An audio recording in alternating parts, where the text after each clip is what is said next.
Η μπάλα φεύγει. Είναι το 12ο λεπτό, εκτελεί ένα κόρνερ η Ανόρθωση και ο Ασώτης εδώ βρίσκει το δοκάρι να χαθεί η πρώτη μεγάλη ευκαιρία για την μεγάλη κυρία. Λίγο αργότερα και συγκεκριμένα στο 19 ο Χάρης Χαραλάμπους πέτυχε το 1-0.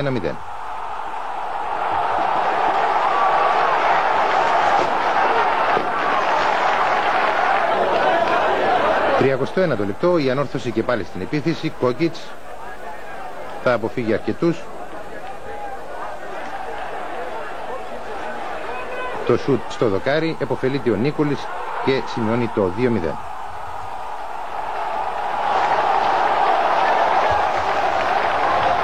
Στην επανάληψη η Ανόρθωση βρήκε ακόμα μερικές καλές ευκαιρίες για να αυξήσει τα τέρματά της.